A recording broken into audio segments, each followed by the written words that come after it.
Sir ನಾನು ಶಿವ ಪಾಟೀಲ್ ಅಂತ ಗದಗ ಡಿಸ್ಟಿಕ್ಕಿಂದ ಎಲ್ಲ ರೈತ ಬಾಂಧವರಿಗೂ ನಮಸ್ಕಾರ. ನಾವು ಇದನ್ನ ಗೋ ಮಾಸದ್ದು ಫರ್ಮೆಂಟೇಷನ್ ಮಾಡ್ತೀವಿ. ಕಸದ್ದು ಹಸು ಕರ ಹಾಕಿದ ನಂತರ ಬರ್ತಕ್ಕಂಥ ಮಾಸದಿಂದ ನಾವು ಒಂದು ದ್ರಾವಣ ರೆಡಿ ಮಾಡ್ತೀವಿ ಸರ್.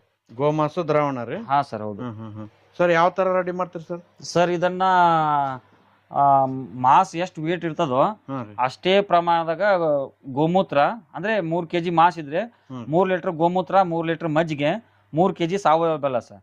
ಇದನ್ನ ಹಾಕಿಬಿಟ್ಟು ನಾವು ಒಂದು ನೀರ್ ಹಾಕ್ತಿರಿ? ಗೋಕೃಪಾಮೃತ ಹಾಕಿರ್ತೀವಿ ಸರ್. ಗೋಕೃಪಾಮೃತ ಹಾಕ್ತಿರಿ? ಗೋಕೃಪಾಮೃತ ಹಾಕಿಬಿಟ್ಟು ಕಳಿ ಲೆಕ್ಕ ಹಾಕಿರ್ತೀವಿ ಸರ್. ಈ ತರ ಪ್ಯಾಕ್ ಮಾಡಿಬಿಟ್ಟು ಏರ್ ಟೈಟ್ ಮಾಡಿ ಇಟ್ಟಿರ್ತೀವಿ ಸರ್ ನಾವು. ಇದು ರೀಸೆಂಟ್ ಆಗಿ ಹಾಕಿರೋ ಸರ್ ಇದು. ಓಹೋ, ಸೂಪರ್ ಸರ್. ಇದು ಎಷ್ಟು ದಿನ ಬಿಡ್ಬೇಕು ಸರ್ ಈ ತರ? ಸರ್ ಒಂದು 3 ತಿಂಗಳು ಬಿಡ್ಬೇಕು ಸರ್. ಇದನ್ನ 3 ತಿಂಗಳು ಬಿಟ್ಟ ನಂತರ ದ್ರಾವಣ ತಯಾರಾಗ್ತದೆ. ಇದನ್ನ ಯಾವ ತರ ಬಳಕೆ ಮಾಡೋದ್ರಿ ಸರ್? ಇದನ್ನ ಒಂದು ಹಸುವಿಂದು ಮಾಸನ ಒಂದು 6ರಿಂದ ಮಿನಿಮಮ್ 6ರಿಂದ 10 ಎಕರೆವರೆಗೂ ಭೂಮಿ ಕೊಡಕ್ಕೆ ಬಳಸಬಹುದು ಸರ್. ಸ್ಪ್ರೇ ಮಾಡೋದಾದ್ರೆ ಸರ್? ಸ್ಪ್ರೇ ಮಾಡೋದಾದ್ರೆ ಒಂದು 100ರಿಂದ 120 ml, 140, 150 ಬೆಳೆ ಆಧಾರದ ಮೇಲೆ 100ರಿಂದ 150 ml ವರೆಗೂ ಹಾಕೊಂಡು ಸ್ಪ್ರೇ ಮಾಡಬಹುದು. ಭೂಮಿ ಕೊಡೋದಾದ್ರೆ ಒಂದು 3 ಲೀಟರ್ 5 ಲೀಟರ್ ಕೊಡಬಹುದು ಸರ್. ಇದರಿಂದ ಏನೇನ್ ಪ್ರಯೋಜನ ಆಯ್ತು ಸರ್? ಸರ್ ಇದರಿಂದ ತುಂಬಾ ಪ್ರಯೋಜನಗಳಿದಾವೆ. ಏನಂತಂದ್ರೆ ಇದನ್ನ ಕೊಡೋದ್ರಿಂದ ಯಾವಾಗ್ಲೂ ತೇವ ಹಿಡಿದಿಟ್ಕತ್ತದ ಭೂಮಿಯಲ್ಲಿ ತೇವ ಹಿಡಿದಿಟ್ಕೊಳ್ಳೋ ಶಕ್ತಿ ಆಗ್ತದ. ವೈಟ್ ರೂಟ್ಸ್ ಬೆಳೆ ಬೇರುಗಳ ಸಂಖ್ಯೆ ಜಾಸ್ತಿ ಆಗ್ತದ.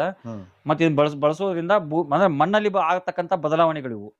ವೈಟ್ ರೂಟ್ಸ್ ಜಾಸ್ತಿ ಆಗ್ತದ, ಎರೆಹುಳುಗಳ ಉತ್ಪಾದನೆ ಆಗ್ತದ. ಹೊರತುಪಡಿಸಿ ಬುಡ ಗಿಡ ಚೆನ್ನಾಗಿ ಡೆವಲಪ್ ಆಗಿ ದಪ್ಪ ಬರ್ತದ. ಕಬ್ಬಿನವ್ರಿಗೆ ಅಂದ್ರೆ ಕುಳೆಗಳ ಸಂಖ್ಯೆ ಜಾಸ್ತಿ ಆಗ್ತದ.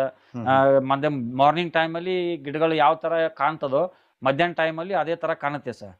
ಶೈನಿಂಗ್ ಕ್ರಶ್ ಆಗಿರ್ತವೆ, ಮತ್ತೆ ಶೈನಿಂಗ್ ತುಂಬಾ ಚೆನ್ನಾಗಿ ಸರ್. ಶೈನಿಂಗ್ ಬರುತ್ತೆ, ಮತ್ತೆ ಗ್ರೀನಿಸ್ ಯಾವಾಗಲೂ ಕಳ್ಕೊಳ್ಳಲ್ಲ.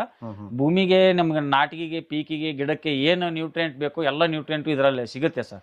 ನಂಬರ್ 1 ದ್ರಾವಣ ಸರ್ ಇದು. ಇದನ್ನ ಯಾವ ತರ ಕೊಡ್ತಾ ಇದ್ರಿ ಸರ್? ಇದು ಮಾರಾಟ ಬಂದ್ಬಿಟ್ರೆ ನಾವು 1 ಲೀಟರ್ಗೆ ಇದು 400 ರೂಪಾಯಿದಂಗೆ ಕೊಡ್ತಾ ಇದೀನಿ ಸರ್. 1 ಲೀಟರ್ಗೆ 400 ರೂಪಾಯಿದಂಗೆ ಇದನ್ನ ಮಾರಾಟ ಮಾಡ್ತಾ ಇದೀವಿ ಸರ್. ಮಿನಿಮಮ್ ಎಷ್ಟು ಸಾಧ್ಯ ಆದವರು ತಾವೇ ರೈತರು ಮಾಡ್ಕೋಬೇಕು ಸರ್. ಇದನ್ನ ಸಾಧ್ಯ ಆಗಿಲ್ಲ, ನನ್ನ ಕಡೆ ಸಿಗಲ್ಲ ಅಂದ್ರೆ ಆಲ್ಮೋಸ್ಟ್ ರೈತರ ಕಡೆ ಹಸು ಇದ್ದೇ ಇರ್ತದ. ಆ ಹಸುಗಳು ಕರು ಹಾಕಿದಾಗ, ನಿಮ್ಮ ಹಸು ಕರ ಹಾಕಿದಾಗ ಈ ತರ ರೆಡಿ ಮಾಡ್ಕೋಬಹುದು. ನನ್ನ ಹತ್ರ ಹಸು ಇಲ್ರಿ, ನಾನು ಜಾಬ್ ಹೋಲ್ಡರ್ಸ್ ಇದ್ದೀನಿ, ನಾನು ಆರ್ಗ್ಯಾನಿಕಲಿ ಕೃಷಿ ಮಾಡ್ಬೇಕಂದ್ರೆ ಈ ತರ ನಾನು ತಯಾರಿ ಮಾಡಿರ್ತೀನಿ ಸರ್.